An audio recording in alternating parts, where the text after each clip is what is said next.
have today a leader of the opposition party. He's a former member of DA. He's a former member of Action SA. Also, he was known for being one of the best mayors in Gauteng, a former mayor of Midval local municipality, a leader of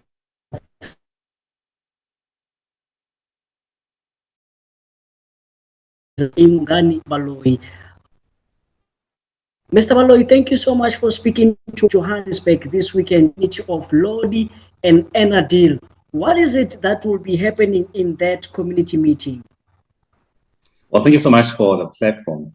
I think as we are seeing the growth of Xiluva across the country, and in particular Gauteng is our fastest growing area, more community members are actually requesting to have an engagement with ourselves for me to also explain to them what Xiluva is and what we plan to do differently compared to other parties. Importantly, we link all of these public engagements with the continuous registration drive, because elections are won and lost on registrations. So the number of people that are able to register who would most likely vote for you is quite important for us to mobilize those people. So even after the first registration, we've continued to pursue voters and request them to register, more so young people. And quite excited that more community members want to engage with us and they actually see us as a viable alternative. So we'll be engaging communities around their issues, but most importantly, what we are going to do differently. In terms of what you'll be discussing with them, what are the key points that you'll be looking at? Look, the biggest issues in Loli is infrastructure, is issues around housing, is issues around economic development, issues around migration, and issues around crime and policing. So these are the things that we need to deal with, tackle decisively, but equally demonstrate what we're able to do now, working within the limitations we have, and also compelling government and also forcing government to play its obligation whilst we are going towards an election, to ensure that once we get there, we'll be able to implement our policies. It will deliver the change. It will yield some positivities happening in communities. You are known for good governance as well as a good leadership, especially from your previous positions. In terms of what you have for this community of Johannesburg, what is it that you have that is quite different from other political parties that are obviously looking forward to also get the votes in that area? Look, many people, for the reasons you listed when you opened the segment, and describing the work that I've done in Midval and how it has benefited community and how I was able to provide the leadership and governance that is missing in the country. So what many people bemoan in the country is exactly what I've got the experience to do. So people have recognized that what they need is someone who's got the capacity to actually implement what they say. And one of those persons who has done so successfully for 8 consecutive years is Bongani Baloyi. So many people are quite excited about this, which is drawing residents and individuals towards our party Xiluva. But most importantly, what's happening is now we need to articulate a different future for the country and what we need to do when we get into government. And I think there's a very important message that we are sharing with communities, that if anybody comes to you to promise you heaven and earth, they will be lying. The first 5 years of the post-2024 government is going to be about stabilizing government only. If anybody says we're going to do this new thing, this, and I mean, there would be, sorry, just the call just came in there. So they will be lying to the residents. Sorry, let me just switch off this thing. So this unique story, we are actually being very truthful to residents in explaining to them that the future is a difficult one. This future requires someone who's got a level of temperament, experience, and capability to be able to manage this big ship called South Africa Inc., to be able to navigate the troubled waters, but mostly take decisive actions and difficult actions and decisions that will be able to benefit everybody. So the things we're emphasizing to communities, one is the journey ahead after 2024 elections, what it will mean. Number 2, what it means for us to stabilize government. Number 3, when we'll be able to look at an agenda that's looking at growth and prosperity from there, because only you need a government that's really functioning. And the difficulty with us as a country, our government has resigned its abilities and capabilities to private citizens. So it's almost Mudimaru too. So that's the situation residents find themselves in. So we are going to tackle that and claw back the constitutional powers of government and capabilities of government to be able to implement that specifically. There are policies that we'll be able to implement in the first term. There are policies we won't be able to implement in the first term. And the success of these policies is purely on the basis of us delivering, firstly, and getting government to function fully. For residents. So many of these policies will be articulating as time goes, as we are unpacking, rather in the process of our policy formulation. We'll be able to explain on those, but our policy formulation is born out of reality. But answering a simple question, when we get into government next year, what are we going to do that's going to ensure that we are able to stabilize government? Sure. Our municipalities, Master Baloyi, you would also understand, especially in Free State and in the Northwest, some of them are put under administration, some are struggling in terms of good governance. But also in Johannesburg, there's still a lot of bad governance that's happening there. In terms of what you can offer, especially looking at what you did at Midvaal local municipality, what is it that you can offer in terms of your policies on the municipalities in a perspective that is more practical in terms of what you can do, for instance? Look, for our perspective, it's quite clear. There is no municipality in the country, in the history of the administrative or municipalities being put under administration, that have actually performed better. So all of this government's combined approach, or rather attempts to put municipalities under administration, 139, 154, have not yielded anything positive. Instead, they've become worse. The performance has worsened. So it tells you that the mechanisms of government are not actually functioning properly. And I've often made the point that there's also, there's in the main two MECs that are complicit to the rots of government in every province. Every quarter, every month, you must submit reports to the provincial executive via the provincial, the MEC of finance and the MEC of cooperative governance. These two MECs regularly see the deterioration of municipalities and do nothing. They wait for a quarter, so there's no performance evaluation mechanisms that finds the problem before the problem becomes a disaster, and therefore allows a decision matrix where they say, this is a problem, that's fine, let's deal with it, let's mitigate. They don't do any of that. Instead, they let it become worse and worse and worse. So the point I'm first making is that government is complicit to the deterioration of municipalities. But number three, what we're also actually starting to see is that we've got too many municipalities. In fact, the three-sphere system of government is not working. When I speak three-sphere of government, I'm speaking national, province, and local.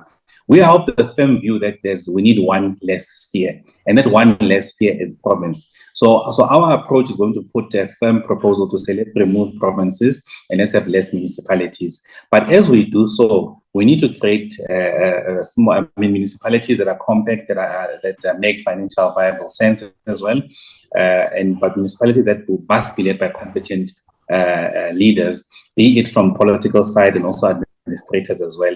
And we'll be introducing a number of new amendments to legislation, which we are going to, one, prevent persons who have stolen on a municipality to go and be employed in another municipality. Number two, we'll also introduce legislation that will empower us to actually dissolve a council on the basis of performance. So you set a threshold. There's no municipality that has been dissolved on the brink of its ill performance or sustained negative performance. Instead, it's largely political squabbles. So we're going to put mechanisms where we find the problem before the problem manifests, but we'll actually deal with the problem to be dealt with. So in public institutions is going to come to an end as we tighten the screws, we tighten financial oversight rules, but equally the consequence management is going to be a big one. We're going to start to see people being held liably personally for the decisions that they make that are not in the interest of communities. All right. Are you looking only in Gauteng, Johannesburg, or are you also going to look at other areas, especially as the upcoming opposition party that wants to get votes in these areas? Look, we'll definitely be moving out of Gauteng. So over the past 5 weeks, I've been in Gauteng, focusing on different regions in Gauteng. And this is the last engagements we're having in Gauteng, which will enable me to start a journey in Limpopo, in Mpumalanga, in KZN, and also in the Northwest and the Free State. So at this point, those are the 6 provinces we are looking at. And these are very strategic provinces in and around Gauteng and connected to each other. So we'll be able to at those municipalities. And I think late in February, we'll make a determination about how far progress is in the Northern Cape, Eastern Cape, and the Western Cape. But at this stage, the 6 provinces we're talking about are actually very fertile grounds for us. And people are receptive to the message of Xiluva and its promise and what we want to try and do. And most importantly, I'm making a special call for young people. All of those who have been sitting, watching politics and been despondent, now you've got an opportunity to be part of something where you don't credentials. You don't need to have held a gun or a grenade or being part of all these things that are happening in the 80s. Our struggle is now, and we're calling on young people to say, Xiluva is an opportunity for you. You don't need any struggle credentials. Here, you don't even need money. You just need your contribution, your time and your effort and your hard work and your resilience to be able to pursue this. So we're calling on young people who are capable, interested, and excited to join Xiluva and to be part of this team, as we'll also be soon calling for those who want to go to Parliament to come and contest and go through a process that will design, which will identify some competent, capable young people. But most importantly, for you to be successful, you need to have contributed to the party through sweat equity and building structures and being visible on the ground. That's the question that I wanted to ask you. And before that, just to apologize to our viewers of the take that we are having on this interview. But Mr. Baloyi, you are also young, in my view, in comparison to other politicians that we have in this country. In terms of your candidates in these areas that you are talking about, especially in Gauteng, Limpopo, and other provinces that you're going into, do you have what kind of, what type of leaders do you have in your party that people are experiencing? Look, we're quite excited because we're attracting young people who have never been in politics before, don't have a record in politics or public governance, but they've got a will, and educated young people and those who are community activists known for positive things in their communities, which is quite exciting for us. So we are going to contribute to the body politics of South Africa, new people, new energy, new breed of leaders who are ethical, committed, and disciplined as well, who understand that at the top of our agenda is to improve the lives of South Africans and to ensure that we bring about dignity to Black people. And there's something that is so we want people who are very conscious about that, because we're going to be intentional about the things we do in our communities to resolve those things. For many, we look after our communities while God has given us their hands. And it's important for us to say we are no longer benefiting goodwill for anybody. We are going to do it out. Is a new and posters. You're going to ask yourself, who is this? I've never seen this person, but you'll tell from this branding that we have and the individuals that these are excited, a new group who know links with other political parties who are starting for the first time and who just love their country and want to do a good job for their parents, for their families, and for their communities.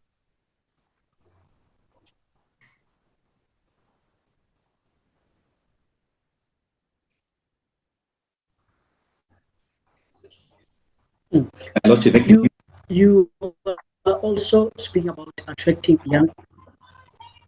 Yeah, I don't know. Yes, Mr. Baloyi. I hear you. I can hear you now. You can. You're also speaking. You're also speaking about young people that are faced with challenges of unemployment, challenges of crime, especially in Gauteng. You know, in terms of your policy, how are you going to address these things that I've mentioned? Unemployment, especially for young people, issues of crime, especially in Gauteng as well. How are you going to address them? Okay, so let's separate the issue of the unemployment and the issue of crime, even though it is directly linked. But you need some remedies that deal with them separately, but some remedies that will deal with both of the root causes simultaneously. So on the issue of young people, firstly, government must declare a state of emergency on the unemployment level of young people. This will create the space to be able to move in a type of way that has never been seen before, and how you amass government resources and consolidate the government's resources to benefit young people and give young people an opportunity. So one of those things, we need to create a scheme that will work with the private sector to give incentives for young people to be employed immediately. So we'll need to go through all of the projects that the president has started, which are dysfunctional, and consolidate into one program where we'll give young people a path. Now, that path will comprise of two parts. The path will work with private sector players to ensure that there's a path for them to be employed immediately in the private sector. And then there's the path for those who are unemployable. And the path for that is to start with conscription. That's the military. So we also are key proponents of those who support military. In fact, that would be one of the quickest wins to remove young people from the immediate environments away from drugs, nyaupe, so we can rehabilitate millions of young people as we prepare them for the second phase after the military service for about 2-3 years to move into the private sector. And what we're also going to do, we're going to consolidate entrance into government through one door. You see, the police go through their own employment and recruiting. Teachers, nurses, and soldiers. So we're going to consolidate entrance into government through one thing, which is going to be via the conscription. So once you get through conscription and serve your time, you're able to then access additional academic support for you to pursue, either be a police officer, be a nurse, be a teacher, and etc. And all of those civil service jobs that will require one entrance point. So we're really going to run a government that is tight, that's controlled from the center to a great extent, because we need to respond to this disaster and emergency situation of unemployment. When you do that, it obviously has an immediate impact on crime, because the individuals who are sitting in the corners, who are desperate, who are unemployed, are no longer there to be able to then be vulnerable to those situations and then engage in crime. But at the same time, crime requires a reinforcement and increase of police officers. But beyond police officers, we also need to modernize. So police officers need to move with modern society and technology to ensure that we deal with these things as well. But we also need to do an overhaul of senior leadership of police, because they've brought us to the situation that we are in, because our country is actually run by cartels and cabals, criminal cabals, which is bringing in drugs, human trafficking, and various other things in the country that we need to deal with decisively. So we'll employ a multi-pronged strategy involving technology and ensuring that where people are settled, we know who you are and what you're doing in the country. But most importantly, the country, I mean, when you look at the country as the president, I doubt the president knows what's happening in communities and who is where and what they're doing. So we will have a deep focus into getting to community level, so we know who is doing what, and we're able to collate a better intel to be able to be responsive to the challenges we face as a country. So it's an exciting time. Mr. Baloyi, look at best practices from other parts of the world. Yes.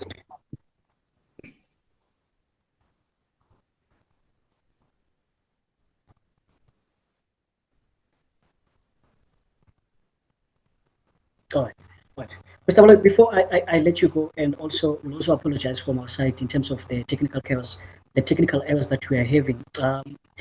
Before I let you go, confirm at least maybe the time and the day that you will be in this area, which is in the south of Johannesburg, over this coming weekend. I meant to say, where would you be, at what time, at least, that people can come and meet with you, so that they can engage with you in this public engagement that you are having there in the province of Gauteng?